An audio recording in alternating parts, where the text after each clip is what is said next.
Australia. A secluded island continent with an abundance of creatures found nowhere else in the world. Among them, many species of animals with pouches, known as marsupials.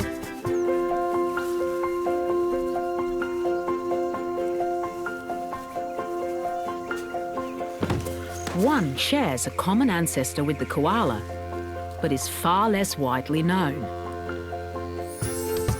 Meet the wombats.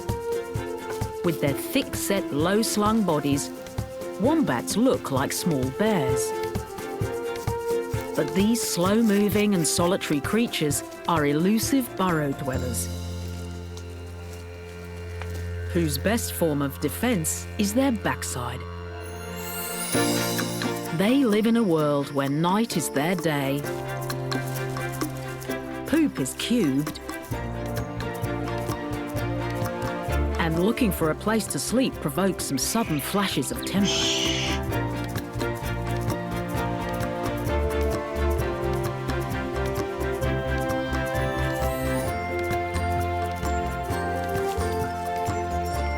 This is the secret life of the wombat.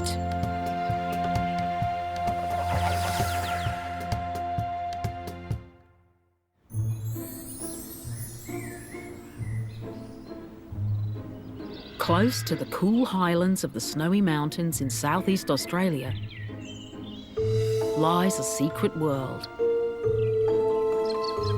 Within these sun-dappled groves live a group of very special creatures.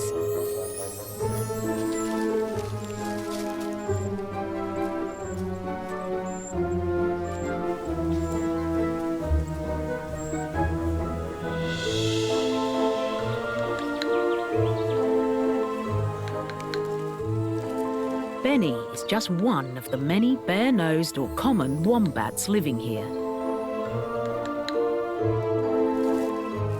He's been named by the conservationists who protect and observe this area, known as Wombat Wood.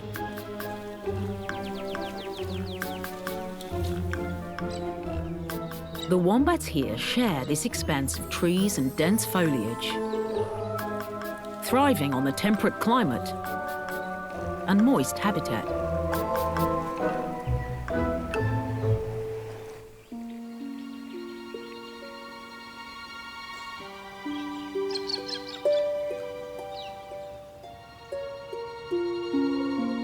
The wood is a place of peaceful refuge. And for any wombat, the safest place of all is his burrow. There are around 100 burrows in Wombat Wood, where the wombats will sleep during the warmth of the day. Wombats are some of the largest burrowing mammals in the world. They like to tunnel into areas of uncovered earth, beneath the roots of trees, or under the sides of rocks. While a burrow usually only has one main entrance, underground there are tunnels up to 3 meters long.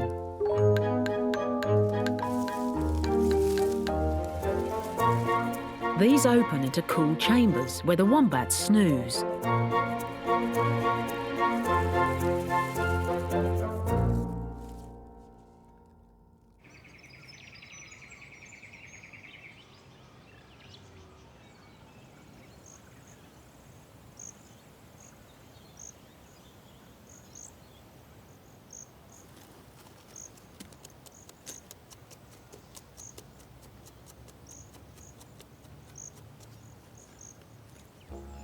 Millie is unable to regulate her body temperature when the outside is over 25 degrees Celsius. So, like any wombat, she'll stay in her cool subterranean sanctuary until the temperature drops in the late afternoon.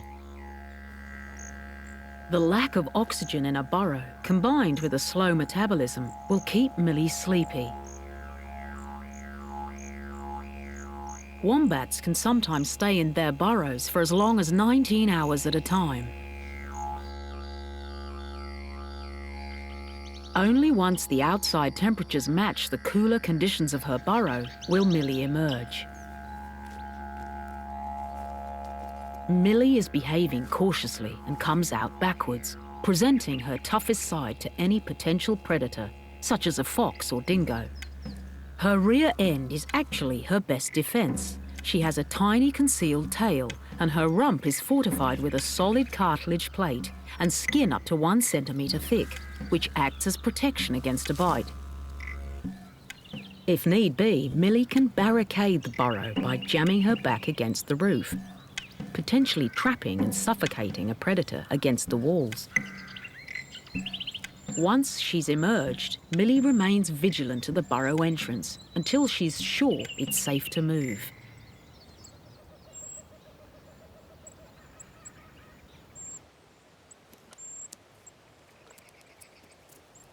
Meanwhile, Benny is a more confident wombat and wastes no time in emerging face first from his burrow set under a tree trunk.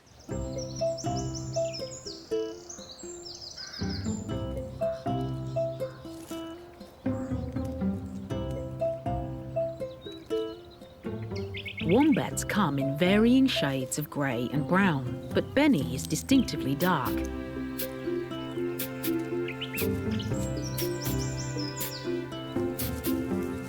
At 5 years old, he's also one of the most assertive males in Wombat Wood.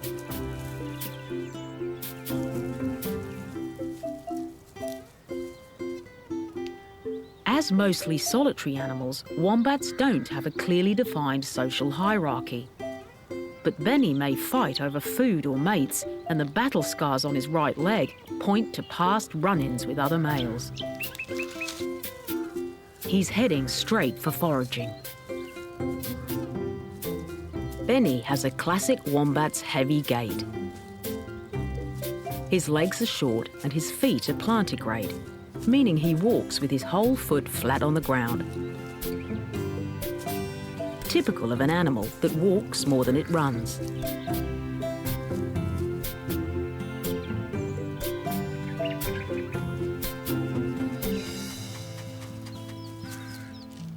His back feet have 2 fused digits and a clawless stub, which are used both for digging and scratching off dust.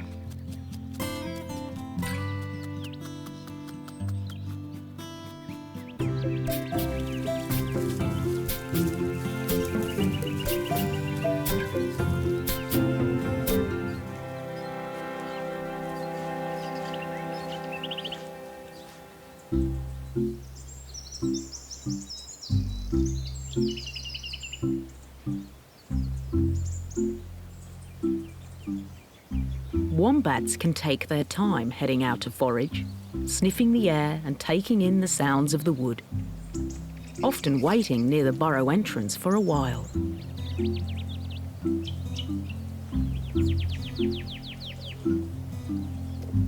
Millie's eyesight is poor as she spends so much of her time in the dark, so she'll rely on her other senses to check for predators. Millie's ears set on the side of her head are well placed to collect sound efficiently. But above all, she'll rely on her sense of smell. She has a keen olfactory system, and the openings of her nostrils and nasal passages are both extremely large.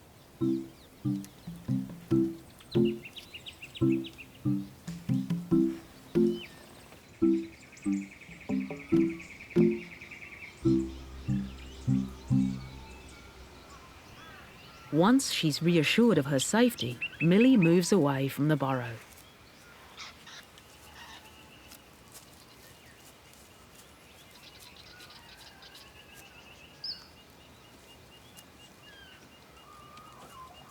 Sniffing as she goes, Millie starts to venture further.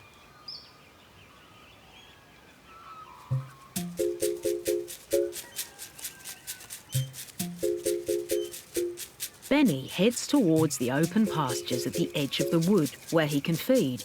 This is part of the area where he lives, travels, feeds and scratches, known as a home range.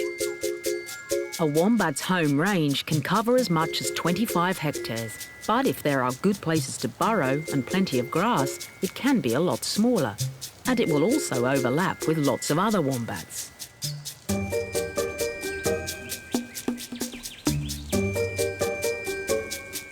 He may not care to interact with them, but Benny will be familiar with the wombats that share his home range. And he'll know if there's an intruder on his patch.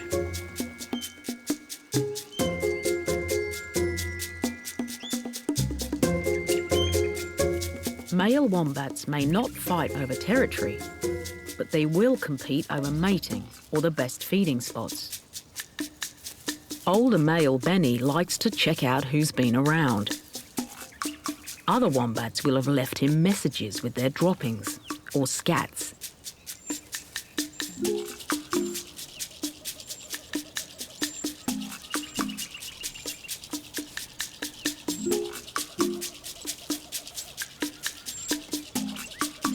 And then it's his turn to leave a calling card, both for other male wombats and to let the ladies know he dropped by. Wombat poop is unusual. It's very dry due to their fibrous diet and cube-shaped. Benny can lay up to 100 compact pellets a night using special bones in his backside to form the scats into cubes. The shape helps them stay in position and not roll away. It's likely that Benny's cuboid communication gives other wombats information on how big he is, his age and breeding condition, and may warn other wombats not to feed in his preferred spots. While younger, less assertive males will leave their offerings in a more concealed setting, a dominant wombat like Benny will make sure his superior scats are left in prominent places so they can't be missed.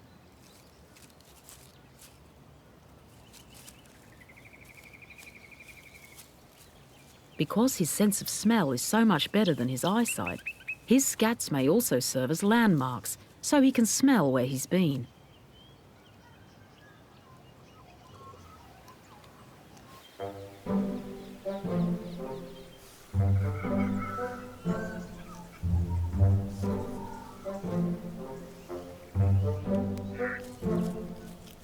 Once upon a time, Ken would have asserted himself by moving all around the wood to lay droppings.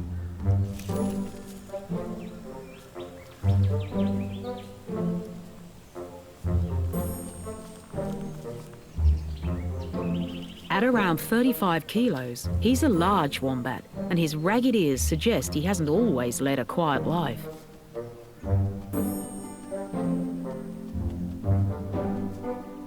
But now, at 15 years of age, he's retired from mating and lives right on the edge of his old home range.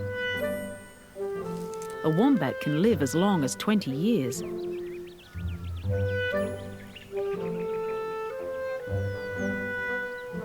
He likes to check out who might be near his burrow.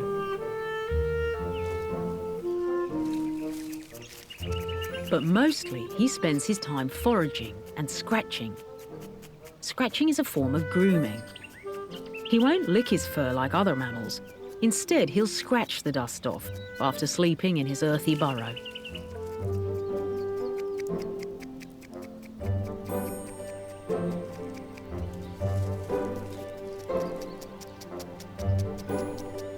He can reach most parts of his body with his front or hind paws. And rubbing against a branch or tree trunk is always popular.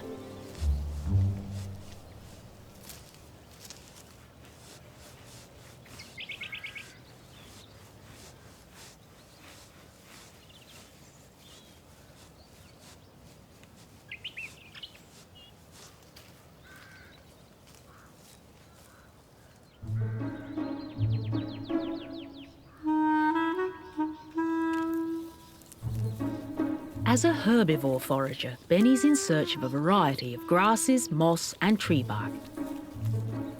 He's happy eating tough, fibrous plants, difficult to eat and to digest. Benny's teeth are tailored to match his diet. They are rootless and never stop growing, so they won't be worn away by constant grinding. He can also use his sharp claws to dig up roots and his long incisors to bite through them whole. Digesting tough grasses also means that Benny's metabolism is slow, particularly when resting for long periods in the burrow. It can take him between 8 and 14 days to fully digest, which can be useful when food and water are scarce.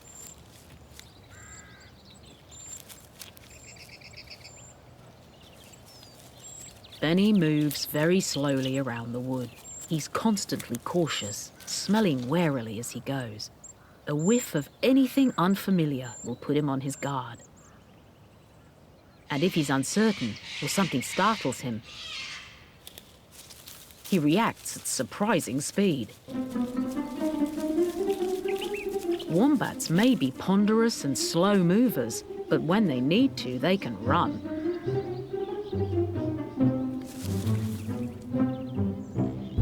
They can accelerate up to 40 kilometers an hour in seconds and keep it up for short distances, usually to head to the safety of a nearby burrow.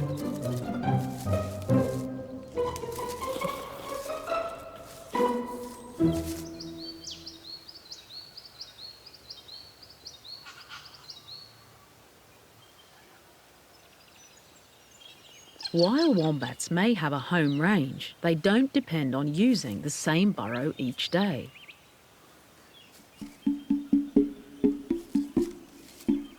If a wombat needs a place of refuge or a bed for the night, he will often head to the closest place he can find.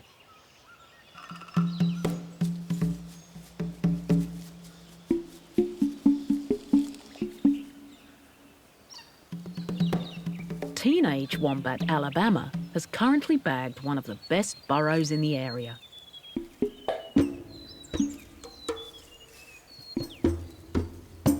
It's well positioned in the roots of a tree in the middle of the wood and has a wide entrance with plenty of cover.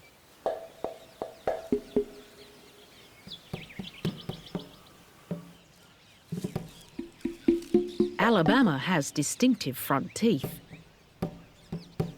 But that's not the only thing about him that's unusual. Even while burrow hopping, most wombats prefer to keep their burrows single occupancy. But Alabama has a roommate.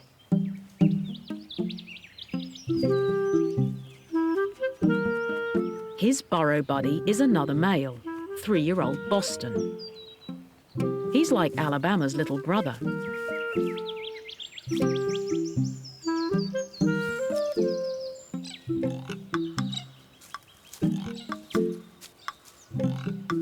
Alabama's always the first out of the burrow. He's the one to take the lead. And when he gives the go-ahead, the much more timid wombat joins him.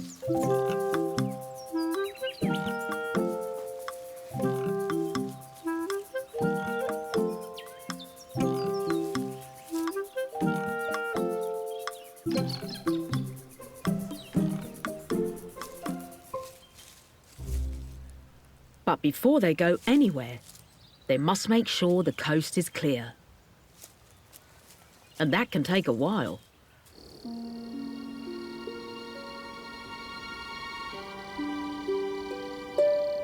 The light is fading by the time they venture out. These boys have an unusually close friendship for wombats, and that may be due to their start in life. They were both found as orphans and were hand-reared and later returned to the wild together. Without mothers to give them the security and confidence a baby wombat would normally get, Alabama and Boston learned instead to rely on each other.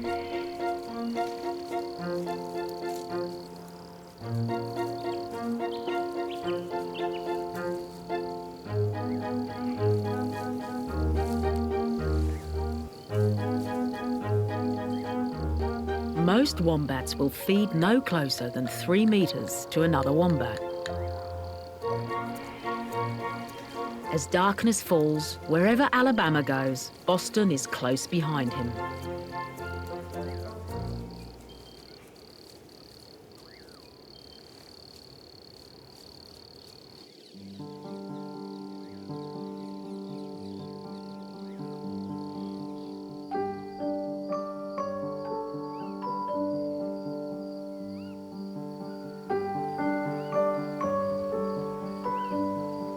Under the cover of darkness, all is quiet in the wood. The wombats find their way about, stopping to listen and smelling the air as they wander and forage through the night.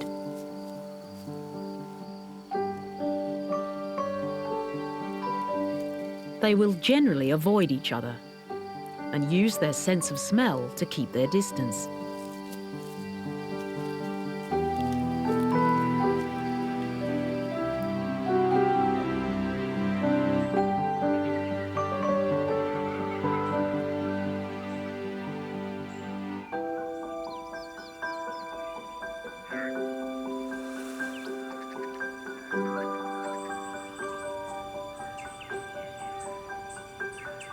As the first fingers of morning sunlight spread their way across the wood, it's time for the wombats to make their way back to their chosen burrows.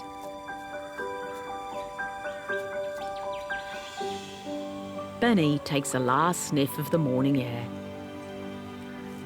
then dives into the earthy burrow to settle down for his day's sleep.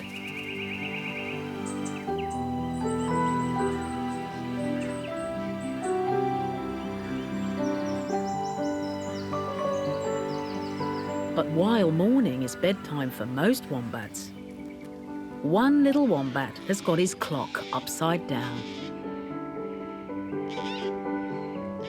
Billy has recently weaned from his mum Millie and started living on his own.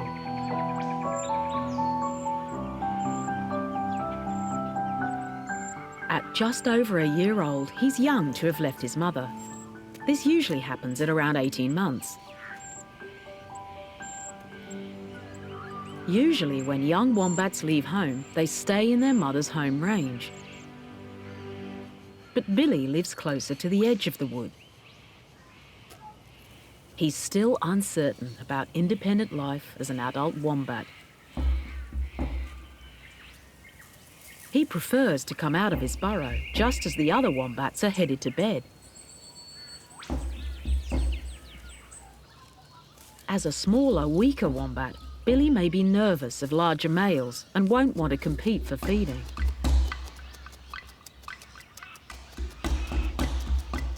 So he emerges during daytime when he knows no other wombats will be about. He can take his time scratching, as he doesn't have far to go to feed. He's chosen a handy burrow with nutritious long grass growing near the entrance.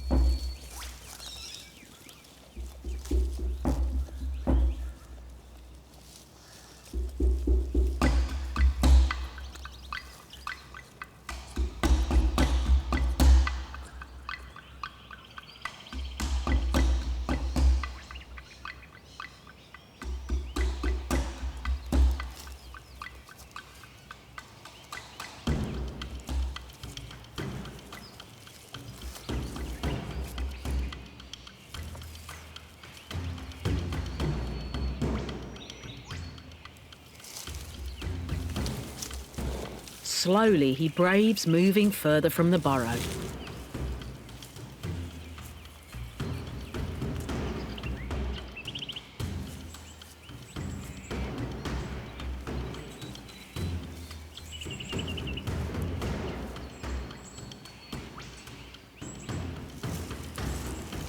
But he picks up the scent of something he doesn't like, most likely another wombat, and it's enough to see him scurrying home.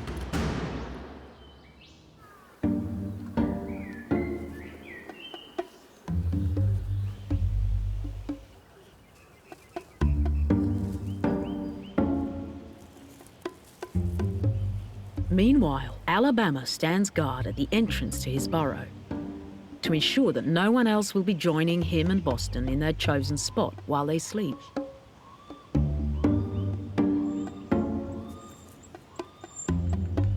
Picking up the scent of another wombat, he ventures out.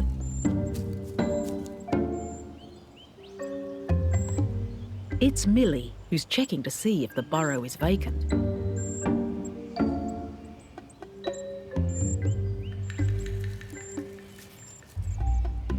Alabama hurriedly moves back to block the entrance. Millie's raised paw shows she's uncertain. She doesn't dare to approach any further.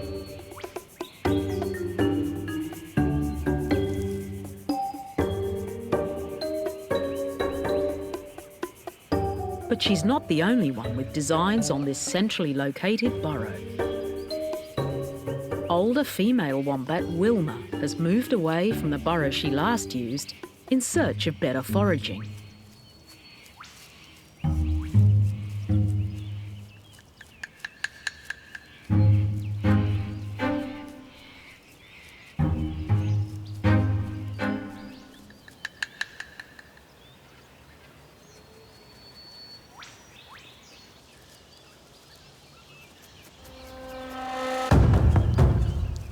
Suddenly, she's startled by passing kangaroos.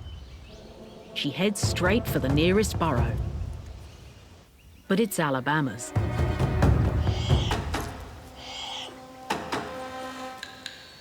Wombat aggression is often verbal and enough to warn off a would-be squatter.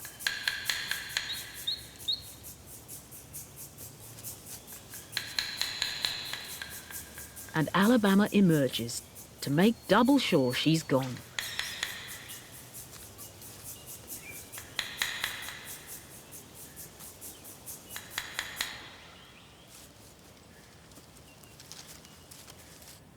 Only now can he and Boston settle down to sleep.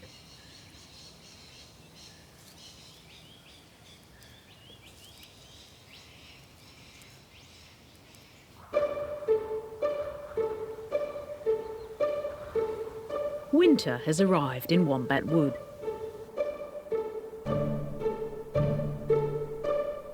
Being so close to the snowy mountains means that snowfall is not unusual here. The wombats' burrows are well equipped to cope with lower temperatures. Even when they drop below zero above ground, burrow temperatures will not go below 12 degrees Celsius. And the wombat's coarse fur and thick skin means that they can come out to feed even when there's snow on the ground.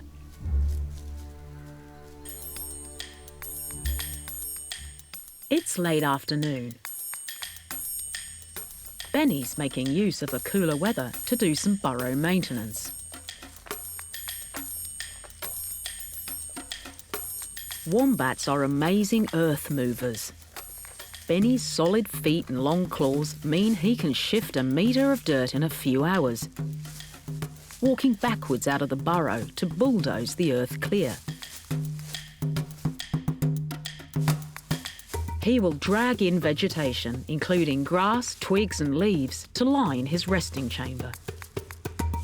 And while he stands around 25 centimetres tall at the shoulders, he can compress himself to squash through a 10 centimetre gap if he needs to.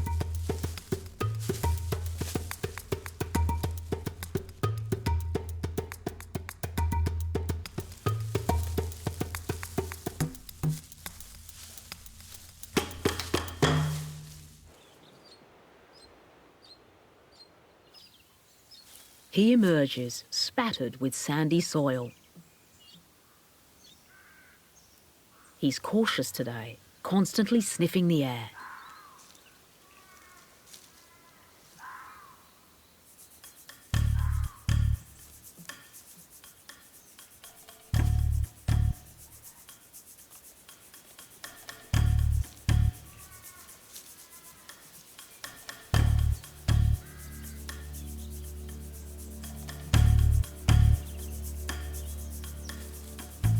Picking up the scent of something dangerous, Benny hesitates.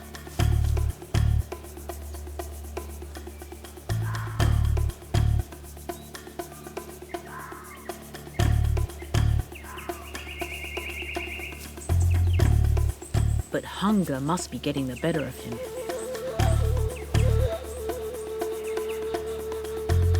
Even though the danger he got a whiff of hasn't gone away.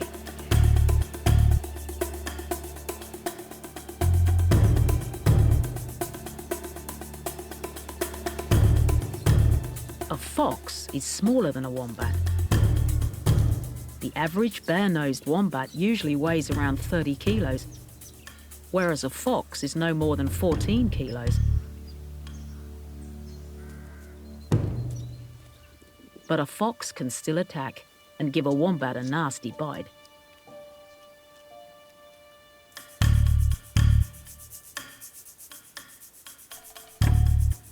In winter, foxes also like to shelter in wombats' burrows, spreading parasitic mites which can make the wombats ill. The fox spots him and veers away.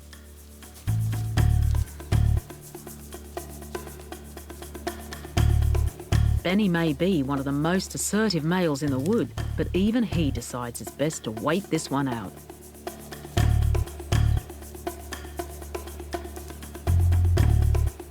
Only when he's certain that there's no threat does he cautiously come out and start his day all over again.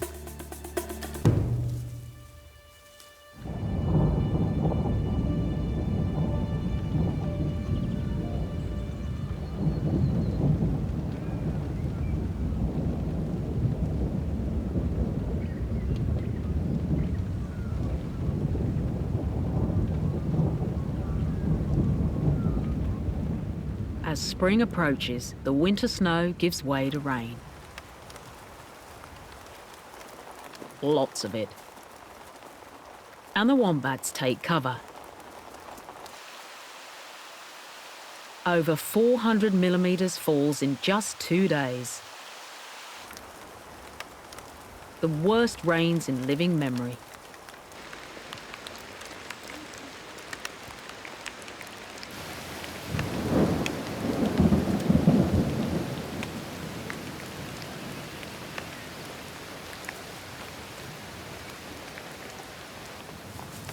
Most of the wombats stay sheltering in their burrows.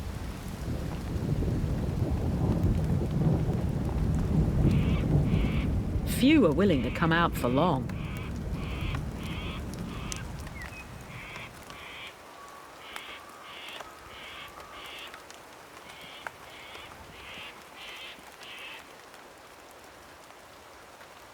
Only Wilma is prepared to ignore the downpour to forage vigorously for several hours.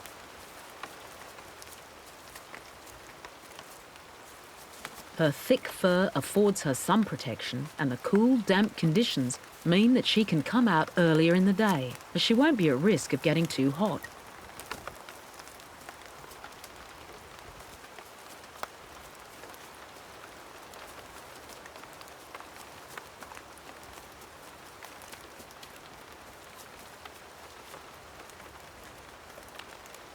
The drenched grass here is a good way for Wilma to take in water.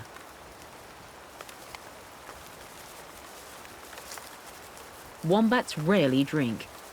They only do so when there's not enough moisture in the plants.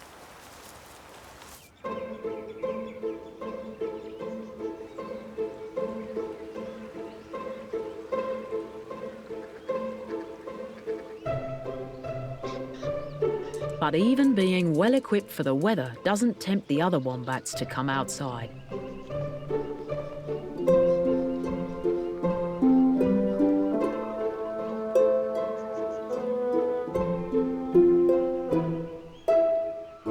Heavy rain like this can pose problems for the wombats.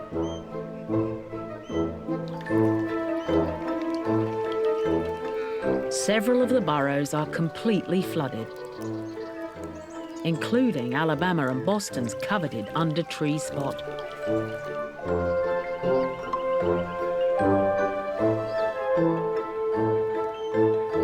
It's not uncommon for wombats to die this way. Rising water can trap them in their sleeping chambers. But while some of the wombats need to find new burrows, Wilma remains unconcerned.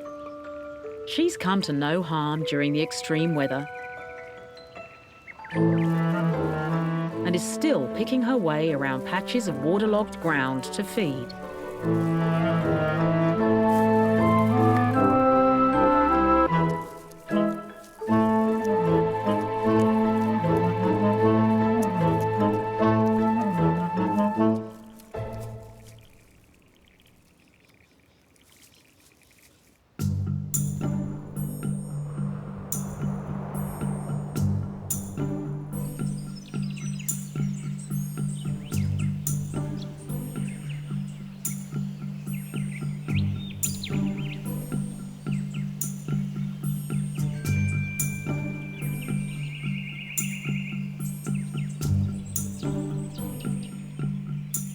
As the sun finally reappears, the other wombats slowly start to emerge.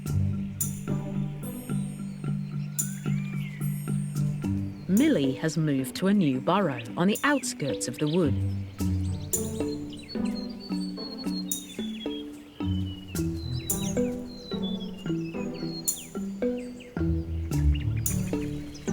She's been doing some earth moving.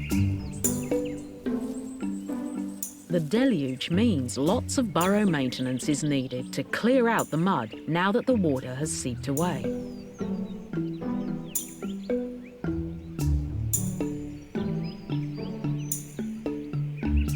Millie's broad head with its strong skull and her powerful shoulders and legs mean she can make short work of moving large amounts of soil. She can even push rocks out of the way with her head if she needs to. Her eyes, set in the side of her head, offer some protection from the earth when she's digging. Millie keenly sniffs the air. The rains have breathed new life into the wood, leaving a whole range of aromas for a wombat's powerful sense of smell to sample.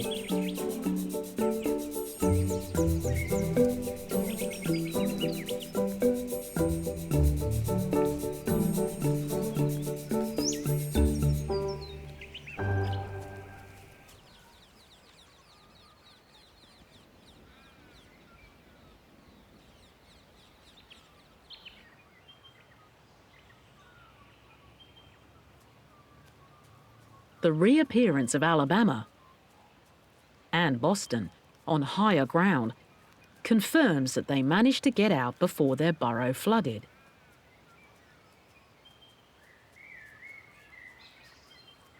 They spend time feeding together before checking out a new burrow.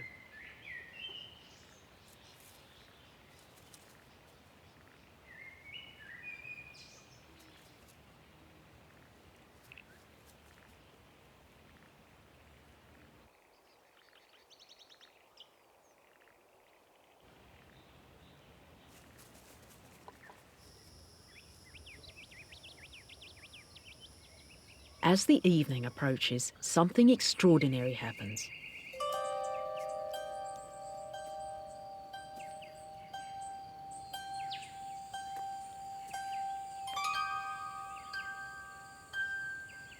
Boston comes out without Alabama.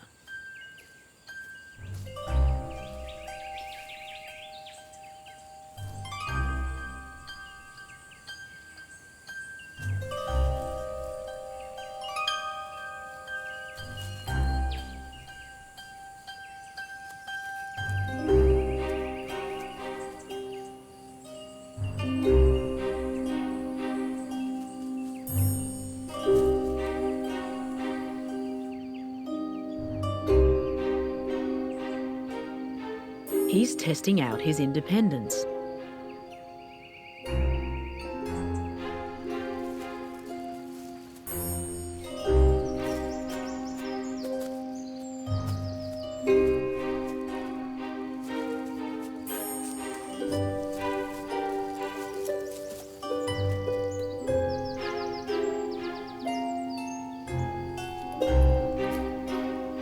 But he doesn't last long.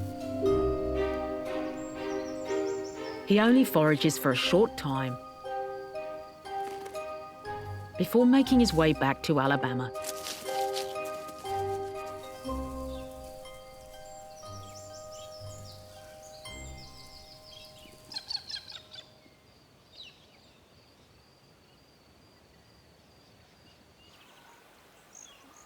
The days are getting warmer now, but the return of the sun doesn't herald brighter prospects for little Billy.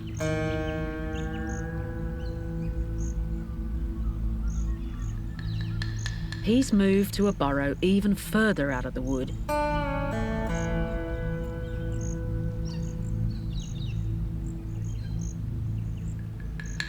And appears more disoriented.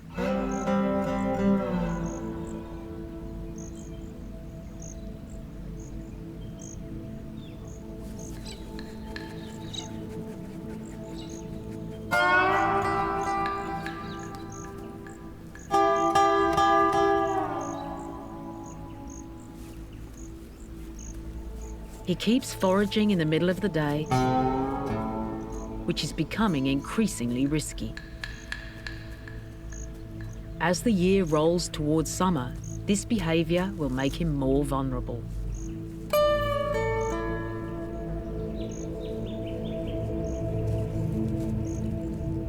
Unable to thermoregulate, he won't be able to cool himself easily if he gets too hot.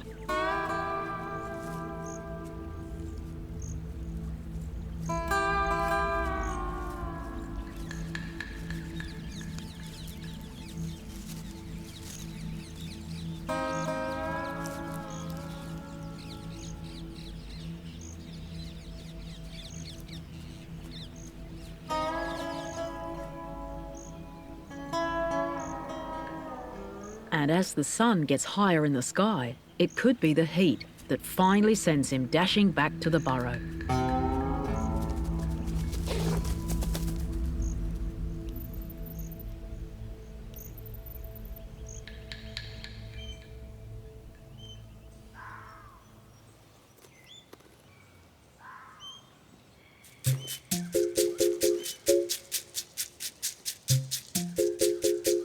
Benny is also unharmed by the rains and is making up for lost time. Since his close shave with the fox, he's had the run of the wood.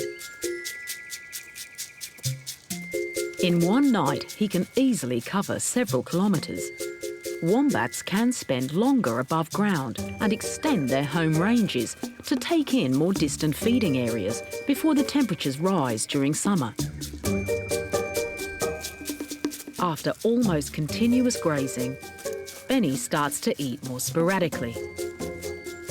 Then he stops at a familiar spot to rest. Maybe he can stay here. But he doesn't head directly into the burrow.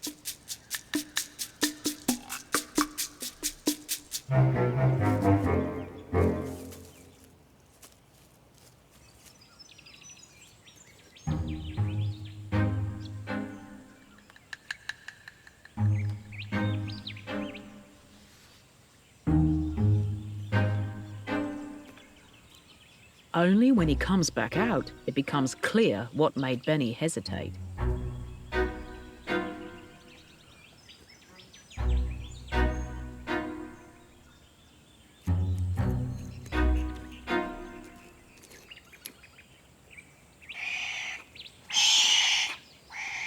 Millie follows him out to let him know that he is not welcome here. When angered or threatened, a wombat can hiss or make a sound not unlike a pig's squeal.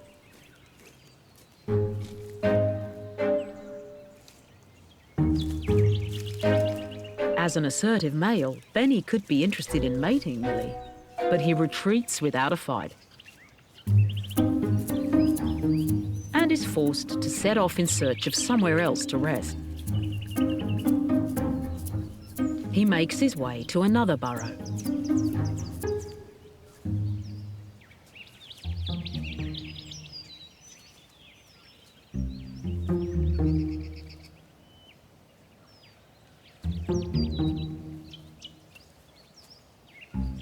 His sense of smell might tell him that there's someone home.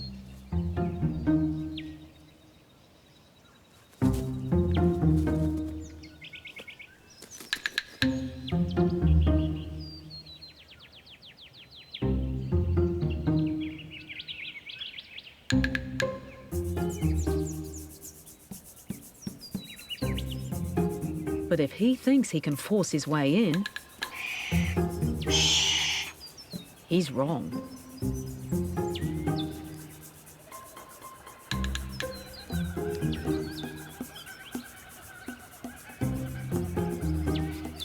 Once again, this visitor isn't welcome.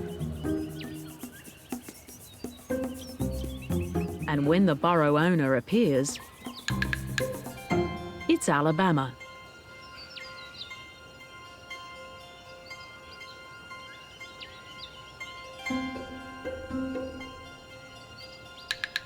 And right behind him, Boston.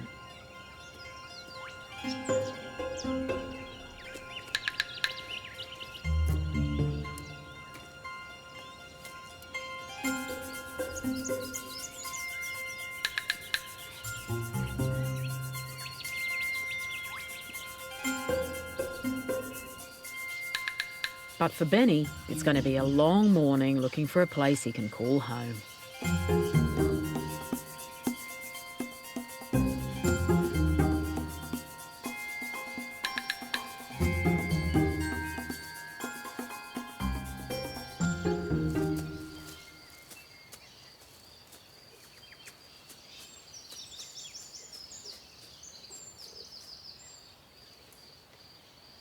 With most of the wombats safely in their burrows,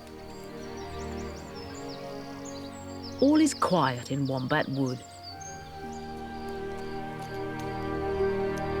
Wherever they've chosen to rest, these solitary and elusive marsupial burrow dwellers can finally settle down for a day of slow digestion, energy preservation, and peaceful sleep.